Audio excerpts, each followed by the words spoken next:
सभी को नमस्कार। देव आईटीआई के यूट्यूब चैनल पर आप सभी का हार्दिक स्वागत है। हम ट्रांसफार्मर के क्वेश्चन पढ़ रहे थे, तो आज का हमारा पहला प्रश्न है, ट्रांसफार्मर में आवृत्ति के बदलने के साथ कौन सी क्षति का मान नहीं बदलता। ठीक है, तो आवृत्ति के बदलने के साथ कौन सी क्षति का मान नहीं बदलता, तो वह ताम्र क्षति। और बदल कौन सी क्षति का मान जाता है, तो लोह क्षति का मान बदल जाता है। एक ट्रांसफार्मर में कितनी प्रकार की क्षतियाँ होती है? दो प्रकार की क्षतियाँ होती है, लोह क्षति और ताम्र क्षति। ताम्र क्षति क्या होती है? आई स्क्वायर आर। अगर हमें ताम्र क्षति का मान बदलना है तो हमें आउटपुट में लोड के मान को बदलना होगा, जिससे धारा का मान बदल जाएगा और ताम्र क्षति का मान भी बदल जाएगा। तो हमारा यहाँ पर राइट आंसर कौन सा होगा? C option. ताम्र क्षति आवृत्ति के बदलने के साथ साथ अपरिवर्तित रहती है। ठीक है, अब हमारा अगला क्वेश्चन है, ट्रांसफार्मर में एक अच्छे विद्युत रोधी तेल का न्यूनतम फ्लैश बिंदु क्या होना चाहिए? जो ट्रांसफार्मर में तेल उपयोग किया जाता है चालकता और शीतलन के लिए या फिर इंसुलेशन के लिए, उसका न्यूनतम फ्लैश बिंदु क्या होना चाहिए? तो वह 140 डिग्री सेंटीग्रेड होना चाहिए। ठीक है, हमारा अगला क्वेश्चन है, धारा ट्रांसफार्मर की रेटिंग किसमें व्यक्त की जाती है? तो एक ट्रांसफार्मर की रेटिंग किसमें व्यक्त की जाती है? किलो वोल्ट एम्पियर में। ठीक है, तो यहाँ पर किसमें व्यक्त की जाएगी? करंट ट्रांसफार्मर की रेटिंग वोल्ट एम्पियर में व्यक्त की जाएगी। ठीक है, धारा ट्रांसफार्मर का उपयोग कहाँ किया जाता है? उच्च मान की धारा को मापने के लिए किसका उपयोग किया जाता है? धारा ट्रांसफार्मर का उपयोग किया जाता है। ये एक क्या होता है? स्टेप अप ट्रांसफार्मर होता है। ठीक है, इसकी सेकेंडरी वाइंडिंग में उच्च वोल्टेज होती है और इसकी सेकेंडरी वाइंडिंग को कभी भी ओपन नहीं रखना चाहिए। ठीक है, हमारा अगला क्वेश्चन है, ट्रांसफार्मर में निम्न में से कौन सी क्षति शून्य होती है? तो ट्रांसफार्मर में कितनी प्रकार की क्षतियाँ होती है? एक तो लोह क्षति होती है और एक ताम्र क्षति होती है। इसके अलावा कोई भी ट्रांसफार्मर में क्षति नहीं होती। तो ट्रांसफार्मर में कौन सी क्षति शून्य होती है? मशीनी क्षति शून्य होती है। इसके अंतर्गत घर्षण हानि और विंडेज हानि आती है। ठीक है, घर्षण हानि नहीं होगी क्योंकि इसके अंदर ट्रांसफार्मर के अंदर क्या नहीं है? कोई भी घूर्णन करने वाला भाग नहीं है। इसलिए ही ट्रांसफार्मर की दक्षता कितनी होती है? 98%। सभी मशीनों में सबसे अधिक दक्षता वाला उपकरण कौन सा होता है? ट्रांसफार्मर ही होता है, जिसकी दक्षता सबसे अधिक होती है। ठीक है, अगला हमारा क्वेश्चन है, जहां पर अर्थ करना संभव ना हो वहां पर ट्रांसफार्मर के किस संयोजन का उपयोग किया जाता है? जहां पर ऐसी भूमि जहां पर अर्थ करना संभव ना हो, जैसे पथरीली भूमि, रेगिस्तानी भूमि, वहां पर अर्थ करने में थोड़ी कठिनाई आती है, वहां पर ट्रांसफार्मर के अंदर कौन सा संयोजन किया जाता है? स्टार इंटरस्टार या डेल्टा इंटरस्टार। तो हमारे यहाँ पर राइट आंसर कौन सा होगा? एक व दोनों। ठीक है, अब स्टार व इंटरस्टार क्या होता है? जिस ट्रांसफार्मर की प्राथमिक वाइंडिंग स्टार में जुड़ी हो और उसकी दूसरी वाइंडिंग भी स्टार में जुड़ी हो, वो कौन सा ट्रांसफार्मर कहलाता है? कौन सा संयोजन कहलाता है? स्टार इंटरस्टार। और जिस ट्रांसफार्मर के संयोजन की प्राथमिक वाइंडिंग डेल्टा में जुड़ी हो और द्वितीयक वाइंडिंग स्टार में जुड़ी हो, तो वह कौन सा कनेक्शन कहलाएगा?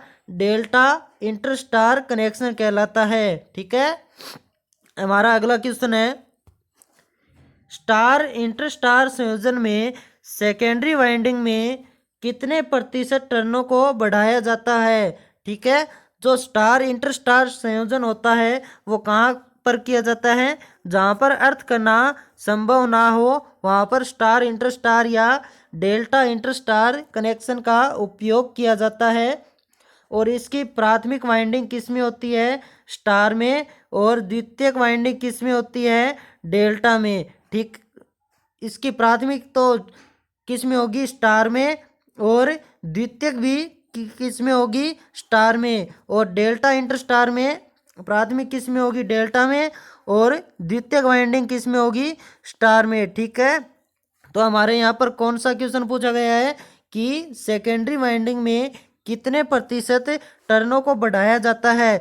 जो ये तो एक स्टार कनेक्शन हो गया। इसके अलावा यहाँ पर जो टर्न बढ़ाए गए हैं उनका प्रतिशत मान कितना होता है? तो वो होता है 15.5%। ठीक है, हमारा अगला क्वेश्चन है, न्यूट्रल बिंदु को स्थिर करने के लिए ट्रांसफार्मर में किस प्रकार की वाइंडिंग को स्थापित किया जाता है? जो स्टार स्टार संयोजन होता है, यह स्टार स्टार संयोजन है। इसमें जो न्यूट्रल बिंदु होता है उसे स्थिर करने के लिए किस प्रकार की वाइंडिंग को स्थापित किया जाता है?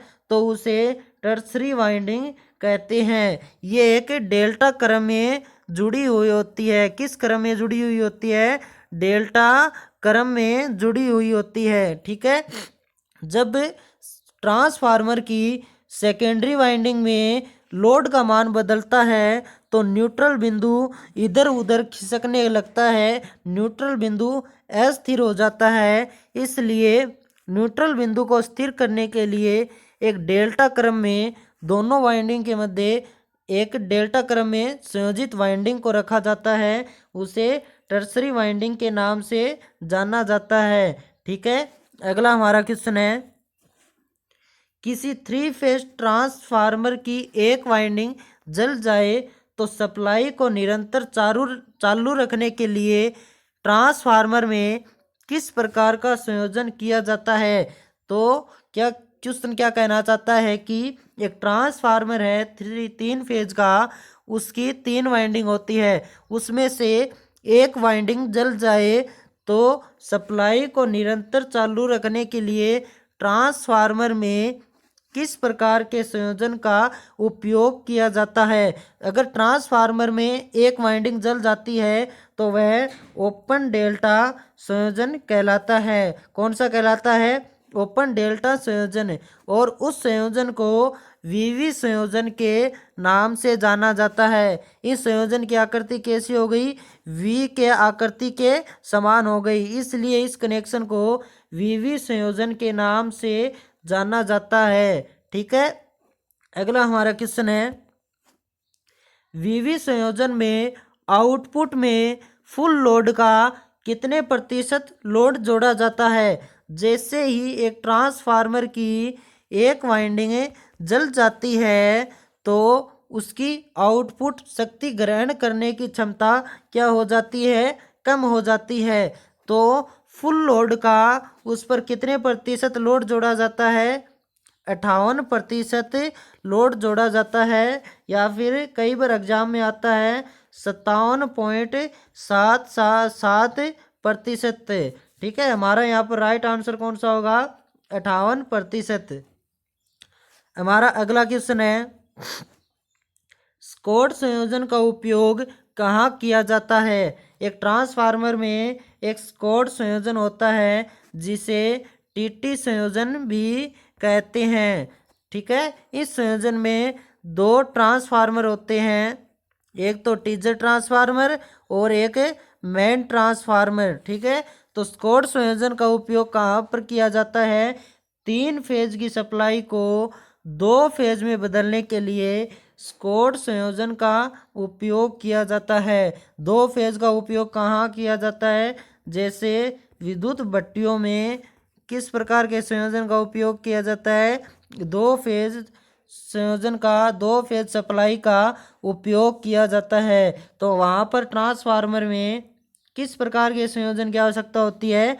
स्कॉट संयोजन की आवश्यकता होती है। ठीक है, अगला हमारा क्वेश्चन है, एक आइसोलेशन ट्रांसफार्मर का प्राथमिक से सेकेंडरी का टर्न अनुपात कितना होता है। जो एक आइसोलेशन ट्रांसफार्मर होता है, आइसोलेशन ट्रांसफार्मर में प्राथमिक व द्वितीयक वोल्ट वाइंडिंग में टर्नों की संख्या क्या होती है, समान होती है, और उसमें वोल्टेज का मान भी क्या होता है, समान होता है। ठीक है, उसमें धारा का मान भी क्या होता है, समान होता है, पावर का मान भी समान होता है। तो इसलिए प्राथमिक और सेकेंडरी वाइंडिंग में टर्न अनुपात का मान कितना होगा, 1:1। ठीक है, दोबारा देखें कि एक आइसोलेशन ट्रांसफार्मर में पावर का मान भी प्राथमिक और द्वितीयक वाइंडिंग की पावर भी समान होती है, टर्न अनुपात भी समान होता है, 1:1 होता है। उसमें प्राथमिक और द्वितीयक वाइंडिंग की धारा भी समान होती है और वोल्टेज का मान भी समान होता है। ठीक है, अगला हमारा क्वेश्चन है, स्कोर संयोजन में टीजर ट्रांसफार्मर का अनुपात होता है। जो स्कोर संयोजन होता है उसका उपयोग 3 फेज को किस में बदलने के लिए किया जाता है, 2 फेज में बदलने के लिए किया जाता है। उसका जो टीजर ट्रांसफार्मर होता है उसका अनुपात कितना होता है, तो उसका अनुपात होता है 0.866:1। तो यहाँ पर देखें कि इस पॉइंट के और इस पॉइंट पर कितने अनुपात है, 8.66, और ये जो ऊपर भाग बचा हुआ है वो कितना है, 1%। तो इसमें टीजर ट्रांसफार्मर में कितने प्रतिशत पर टेपिंग निकाली जाती है, 0.866 या 86.6% पर टेपिंग निकाली जाती है। और मुख्य ट्रांसफार्मर की 50% पर टेपिंग निकाली जाती है। तो मुख्य ट्रांसफार्मर का अनुपात कितना होता है, 1:1। ठीक है, दोनों क्वेश्चन आते हैं, 1:1 भी आता है और 0.866:1 भी पूछा जाता है। ठीक है, और इसका उपयोग कहाँ पर किया जाता है। अगला हमारा क्वेश्चन है, 3 फेज डेल्टा ट्रांसफार्मर की एक फेज वाइंडिंग जल जाए तो वह आउटपुट में कितनी शक्ति प्रदान करेगा। तो हमें पीछे क्वेश्चन में पढ़ कर आए हैं, तो वह कौन सा कनेक्शन होता है, वीवी संयोजन। उसमें आउटपुट में कितना लोड जोड़ना चाहिए, 58% लोड ही जोड़ना चाहिए। तो हमारा यहाँ पर राइट आंसर कौन सा होगा, 58%। ठीक है, अगला हमारा क्वेश्चन है, जब ट्रांसफार्मर शून्य लोड अवस्था में होता है तो प्राथमिक वाइंडिंग में कितने प्रतिशत धारा प्रवाहित होती है। हम यहाँ पर एक ट्रांसफार्मर बनाते हैं।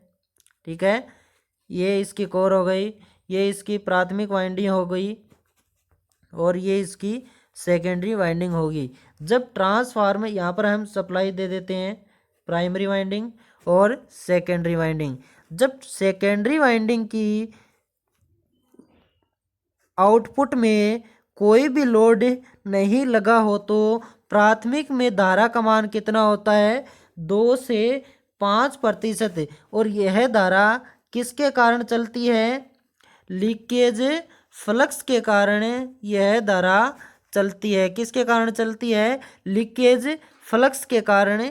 ठीक है, जो प्राइमरी में शून्य लोड पर धारा चलती है वो किसके कारण चलती है, लीकेज फ्लक्स और बैक ईएमएफ के कारण। किसके कारण, पश्च विद्युत वाहक बल के कारण। ठीक है, किसके कारण, पश्च विद्युत वाहक बल के कारण। ठीक है, पश्च विद्युत वाहक बल को काउंटर ईएमएफ के नाम से भी जाना जाता है। ठीक है, अगला हमारा क्वेश्चन है, ट्रांसफार्मर की फुल लोड पर लो हानि का मान 1000 वाट है और आधे लोड पर लो हानि का मान कितना होगा।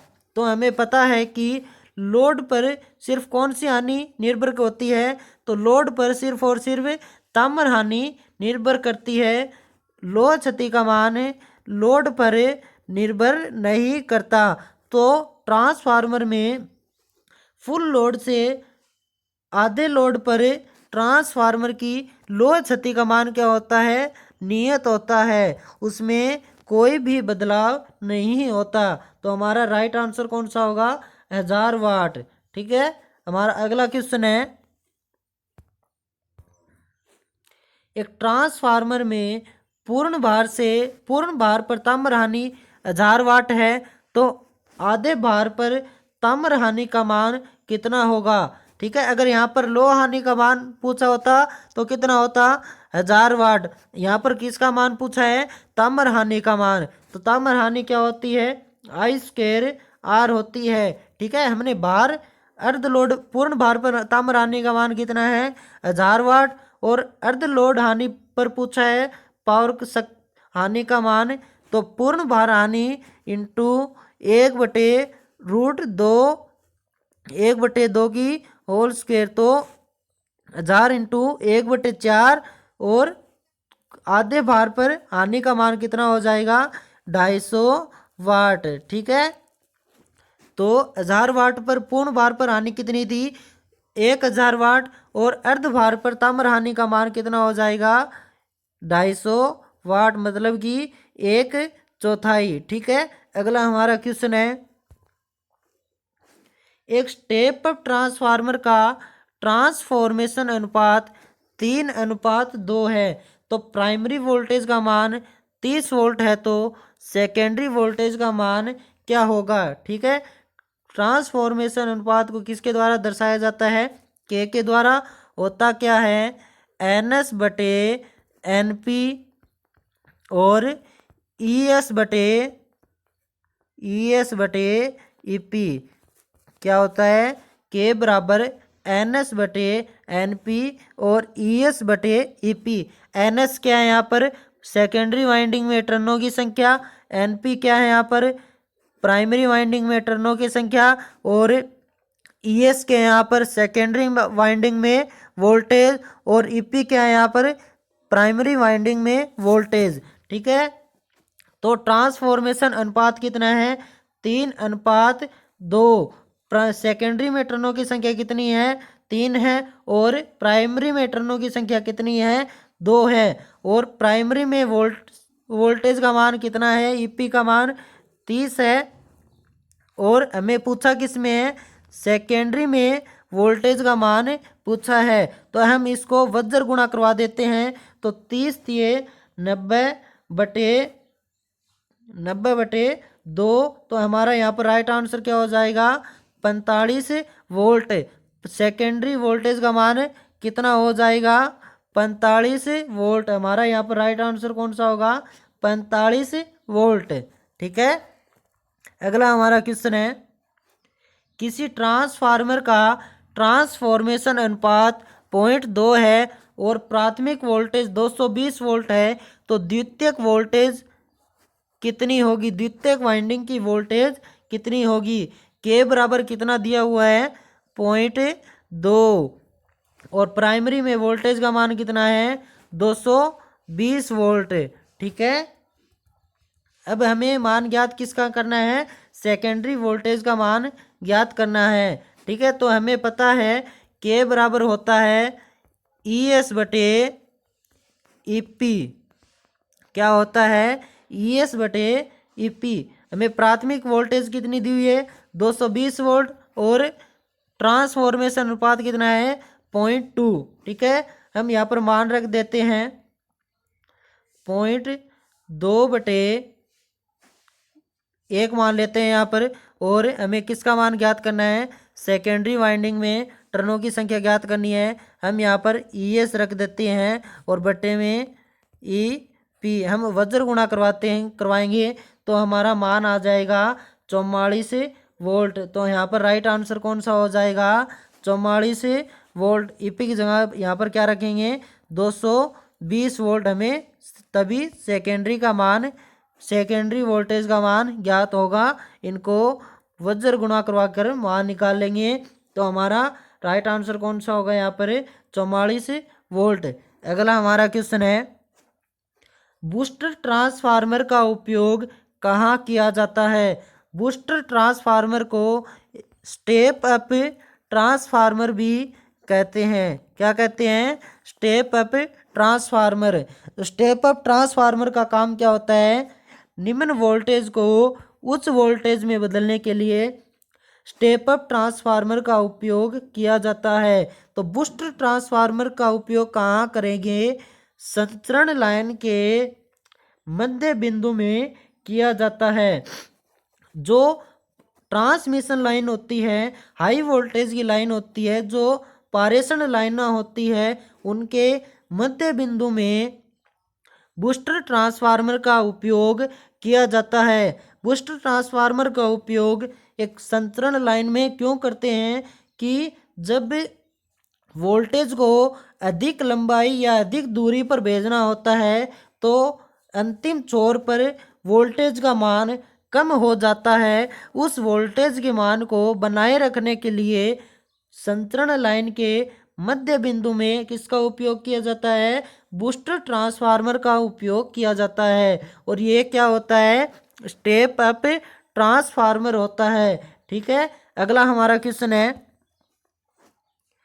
करंट ट्रांसफार्मर की द्वितीय कुंडली की क्षमता सदैव होती है। जो करंट ट्रांसफार्मर होता है उसकी प्राइमरी वाइंडिंग में 1 या 2 या फिर 5 अधिकतम टर्न होते हैं और उसकी सेकेंडरी वाइंडिंग में अधिकतम टर्न होते हैं। जो सेकेंडरी वाइंडिंग होती है उसकी क्षमता कितनी होती है?